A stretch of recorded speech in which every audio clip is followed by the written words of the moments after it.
Hello everyone, আসসালামু আলাইকুম। সবাই কেমন আছেন? আশা করি সবাই অনেক বেশি ভালো আছেন। সিলেটি কিচেন অ্যান্ড ব্লগে নতুন আরেকটি ভিডিও দেখার জন্য সবাইকে জানাই ওয়েলকাম। আজকে তৈরি করে দেখাবো চিকেন দিয়ে আর আলু দিয়ে রেসিপি। আশা করি আপনাদের কাছে ভালো লাগবে। আর আপনাদের সাথে ছোট্ট আরেকটি টিপস শেয়ার করব। 16 মাসের বেবিকে কিভাবে চিকেনটা দেওয়া যায় সেটা শেয়ার করব। তো প্লিজ সবাই পুরো ভিডিওটি দেখবেন।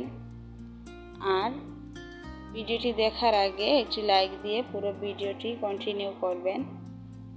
তো দেখুন, মাংস রান্না করার জন্য আমি কড়াইতে দিয়ে দিলাম পরিমাণ মতো তেল, দিয়ে দিলাম গোটা মশলা, তেজপাতা, দারচিনি আর দিয়ে দিলাম এলাচ। এখন দিয়ে দিলাম আদা রসুনের পেস্ট আর সাথে দিয়েছি পেঁয়াজ গ্রেট করে রাখা। তো এখন আমি আরও কিছুটা পেঁয়াজ দিয়ে দিলাম, দিয়ে ভালো করে পেঁয়াজটাকে ব্রাউন কালার আসার আগ পর্যন্ত ভেজে নিব। এভাবে যদি আলু দিয়ে মাংসটা রান্না করে নেওয়া যায় তাহলে খেতে খুবই ভালো লাগে। গরম ভাতের সাথে, রুটিও এবং পরোটার সাথে খেতেও কিন্তু খুবই ভালো লাগে। তো আমাদের সিলেটের সবাই যেভাবে মাংস রান্না করে আমি ঠিক সেভাবেই আপনাদের সাথে শেয়ার করছি। আমরা অনেকেই অনেকভাবে রান্না করতে পারি, তো আমি যেভাবে রান্না করছি আপনাদের সাথে শেয়ার করছি। তো দেখুন, পেঁয়াজটা ব্রাউন কালার করে ভাজা হয়ে গিয়েছে। আর এখানে আমি আগে থেকেই সব মশলাগুলো একসাথে মিশিয়ে নিয়েছি পানি দিয়ে।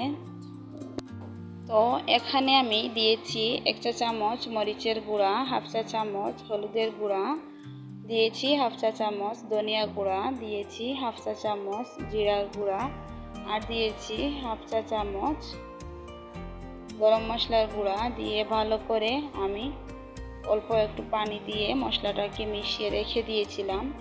তো এভাবে কিন্তু রান্না করলে বাটা মশলার স্বাদ পাওয়া যায়।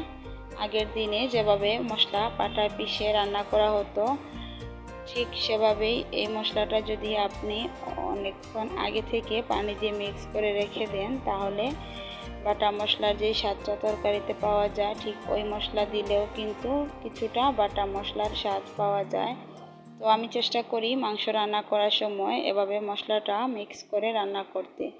তো দেখুন, মশলাটা কষিয়ে নেওয়া হয়ে গিয়েছে। এখন আমি মাংসগুলো দিয়ে দিচ্ছি। আর এখানে আমি 1 কেজি পরিমাণ মাংস নিয়েছি আর নিয়েছি সাথে কয়েকটা আলু। মাংসতে কিন্তু আলু দিলে খেতে খুবই ভালো লাগে। আর আমার কাছে আলু দিয়ে মাংস রান্না করলে খুব ভালো লাগে। আপনাদের কাছে কার কাছে কেমন লাগে প্লিজ কমেন্ট করে জানাবেন। তো আমার চ্যানেলে যদি নতুন হয়ে থাকেন তাহলে প্লিজ আমার চ্যানেলটিকে সাবস্ক্রাইব করে পাশে থাকা বেল বাটনটি অলে প্রেস করে রাখবেন। এতে করে আমি নতুন ভিডিও আপলোড করার সাথে সাথেই নোটিফিকেশন আপনাদের কাছে পৌঁছে যাবে। আর যারা এই কাজটি অলরেডি করে ফেলেছেন তাদেরকে জানাই অসংখ্য অসংখ্য ধন্যবাদ। তো মাংসটাকে আমি কিছুক্ষণ কষিয়ে অল্প একটু পানি দিয়ে দিলাম, দিয়ে মাংসটাকে আমি আরও কিছুক্ষণ কষিয়ে নিব।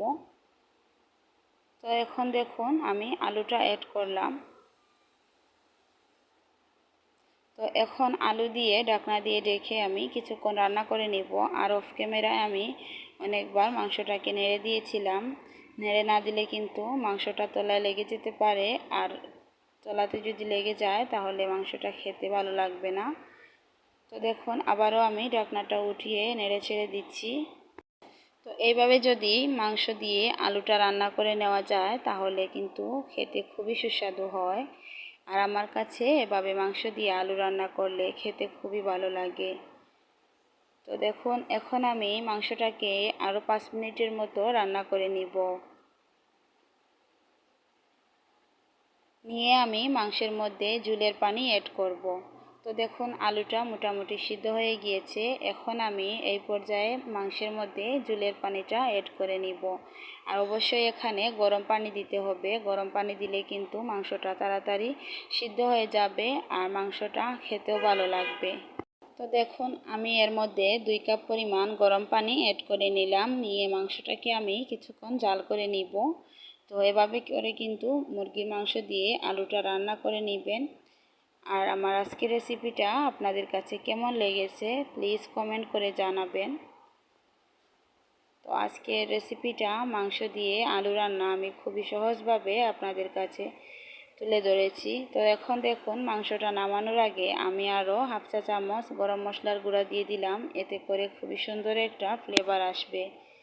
তো দেখুন মাংসটা রান্না করা হয়ে গিয়েছে। আর এদিকে আমি আমার 16 মাসের বেবির জন্য আমি 1 পিস মাংস নিয়েছি, আর এটা আমি লেগ পিস নিয়েছি, আর 1 টুকরো কলিজা নিয়েছি, 2 টুকরো আলু। এখন এগুলোকে আমি কিভাবে রান্না করলাম আপনাদের সাথে শেয়ার করি। এখানে আমি 1 চা চামচ পেঁয়াজ বাটা, হাফ চা চামচ করে হাফ চা চামচ দিয়েছি আদা আর রসুন বাটা মিলিয়ে দিয়ে ভালো করে অল্প একটু লবণ হলুদ দিয়ে মেখে তারপর অল্প একটু তেল দিয়ে দিয়েছি, দিয়ে মেখে তারপর অল্প একটু পানি দিয়ে আমি রান্নাটা করে নিয়েছি। আর এভাবে কিন্তু বাচ্চাদেরকে চিকেনটা আপনারা রান্না করে দিতে পারবেন। আর আমি আমার বাচ্চাকে এই ফার্স্ট টাইম চিকেনটা দিচ্ছি, দেখি ও কেমন নেয় কিনা। তো আজকের ভিডিওটি এই পর্যন্ত। সবাই ভালো থাকবেন, সুস্থ থাকবেন, দেখা হবে পরবর্তী কোনো ভিডিওতে।